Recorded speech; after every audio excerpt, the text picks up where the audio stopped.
Hey guys, and welcome back to another video on Lumber Capital Log Yard. Our skidder, a necessary piece of equipment for logging, has been in the shop after it lost oil pressure. Since then, we've been through quite the journey to repair it, and it still has a long way to go before it's back up and running in the woods. Today we're at 5-Star, where we're going to be taking a look at the progress so far. So let's head in.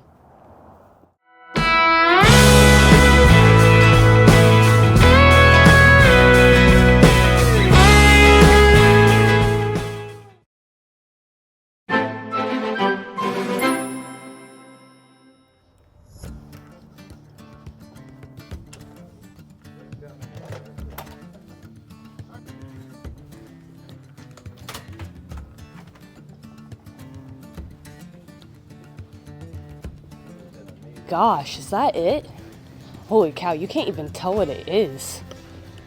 Oh my word. It kind of reminds me of like a surgeon's patient on an operating table with all of the organs strewn out all over the place. I cannot wait to hear what the deal is with all of these parts here. Wow, look at it.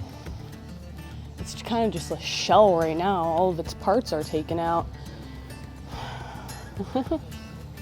So as you can see here, we have the new and the old. So we have the new engine and the old one here, and then this is a transmission. Look, it's so brand spanking new compared to this one. Just look at the difference in those. Wow, it's gonna be a whole new skidder after this. One thing that I noticed missing off of this machine are the tires. I wonder where those went. But look at this, the whole cab is laid over sideways. I've actually never seen a machine torn apart so much. I'm not a mechanic, so I don't have a lot of experience in the shop like this, but this is a sight, I'll tell you. That's ripped apart in every way it possibly could be.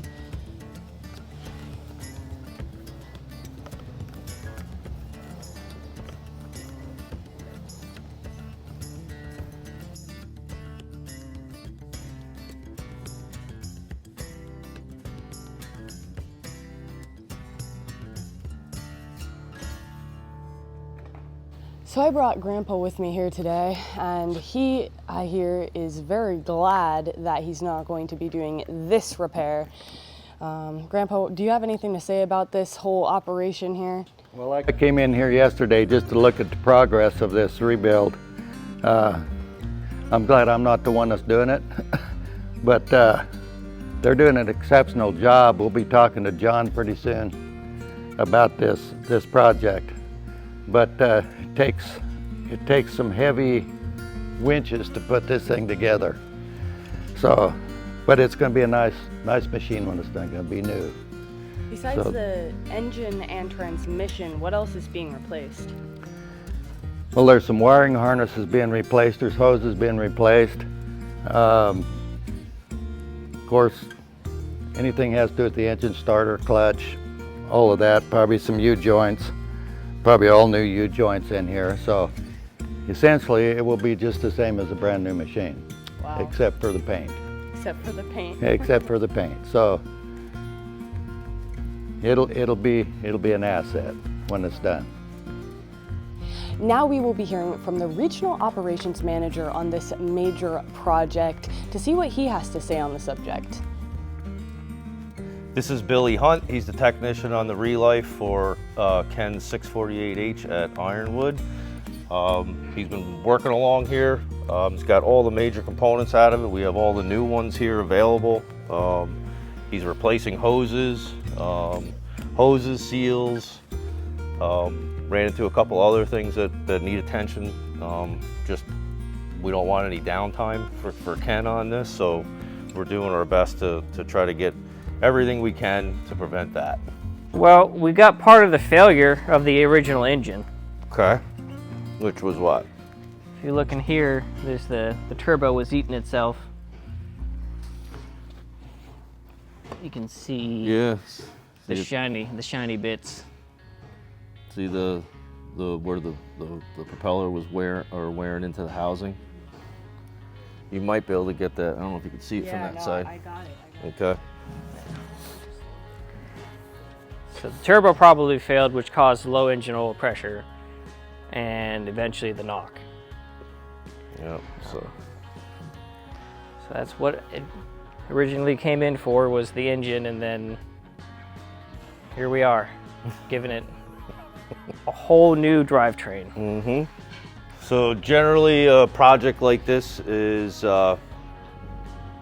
we're shooting for 3 weeks, 3 weeks a month. So our goal is to be done before the end of February. But different machines they have longer time frames on getting this kind of job done. Were bad when you took them apart? I think about 3 of them. Starting to. Yeah, I have all the old ones over there. I see that they replaced one in the front there, coming off the front of the transmission. But there is a lot of loose hardware though. Like I put a wrench on it, it just fell off. And the front trunnions for the front axle, those bolts were really loose. All that twisted and bounced around in the mountains up there. We got a couple of yokes we're replacing too, right? Yep. Yeah, the yoke for the rear differential is loose. We had to order a new one so we didn't damage the new transmission. Yeah, I talked with Ken on that. Yeah, we drove it around. There wasn't anything wrong with the charging system or any of the fuel system. So there were no codes in it. So it was running okay other than the engine knock. Was it knocking? Yeah. When we went to park it, it made some weird sounds. So that oil had starved it for a while. Yeah. Well, it's in the right place when we. Mm-hmm. That's it for today's video, everyone. I hope that you enjoyed. If you did, make sure to give it a thumbs up and subscribe to the channel if you haven't already. But other than that, we'll see you back here next time. Bye.